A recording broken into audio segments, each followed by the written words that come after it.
एक UFO rabbit planet से बहुत तेज रफ्तार से उड़ते हुए आ रही थी। वो सीधा पृथ्वी के एटमॉस्फेयर में घुस गई। यूएफओ के अंदर थे एक औरत, एक आदमी और एक छोटा बच्चा, और वो बच्चा और कोई नहीं, राइस्टार खुद था।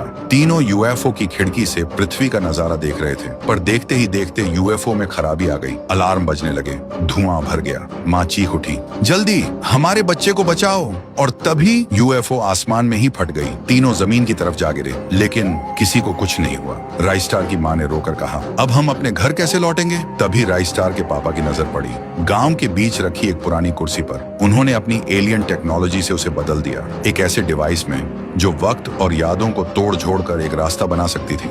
पर उन्हें यकीन नहीं था कि इस कुर्सी से वापस अपने प्लेनेट जाना सेफ होगा या नहीं। इसलिए उन्होंने फैसला किया अपने बेटे को पृथ्वी पर ही छोड़ देंगे, लेकिन उससे पहले उसके दिमाग से सारी यादें मिटा दी। उसका पास्ट, उसकी असली पहचान, सब कुछ डिलीट कर दिया। और फिर माँ बाप उस कुर्सी पर बैठे और पल भर में गायब हो गए। लेकिन खिड़की के पीछे खड़े दादाजी ने सब कुछ अपनी आंखों से देखा। वो पल भर के लिए हक्का बक्का रह गए, लेकिन अगले ही पल उन्हें समझ आ गया, ये बच्चा अब उनका है और इसे दुनिया से बचाना होगा। फिर दादाजी ने राइस्टार को अपने कमरे में ले आए, लेकिन जब गांव वालों को असली बात का पता चला तो सब भड़क गए। सब चिल्लाने लगे, तुम इस अजीब और अलग दिखने वाले प्राणी को अपने घर में कैसे रख सकते हो? इससे पूरे गांव को खतरा हो सकता है। दादाजी रोते हुए बोले, ये कोई अजीब प्राणी नहीं है, ये मेरा पोता है और ये हमेशा मेरे साथ ही रहेगा। अगर कभी इसने गांव को कोई दिक्कत दी तो मैं खुद इसे यहाँ से ले जाऊंगा। ये सब देखकर राइस्टार के दिल में तूफान उठा और उसे सब कुछ समझ आ गया। तभी आसमान में एक यूएफओ उड़ता हुआ दिखाई देता है। वो सीधा चौक के ऊपर रुकता है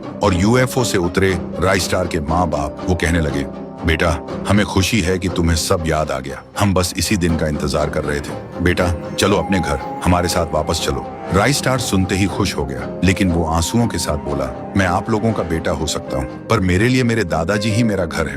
उन्होंने मुझे प्यार दिया, बड़ा किया, मैं उन्हें कभी नहीं छोड़ूंगा। मैं अगर चला जाऊंगा तो वो अकेले हो जाएंगे और मेरे बिना उनका और कोई नहीं है। कुछ देर तक माँ बाप चुप रहे, फिर धीरे से यूएफओ में वापस चढ़ गए और वो पृथ्वी से चले गए। राइस्टार रो पड़ा। तभी पीछे से आवाज आई, बेटा।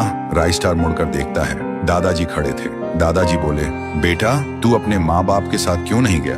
मैं तो अब बूढ़ा हो गया हूँ, मैं और कितना दिन बच पाऊंगा? राइस्टार आंसुओं के साथ बोला, दादाजी ऐसा ना बोलो, आप ही मेरा सब कुछ हो, मैं आपको कभी नहीं छोड़ सकता। फिर दोनों रो पड़े और यही है राइस्टार और उस कुर्सी का राज।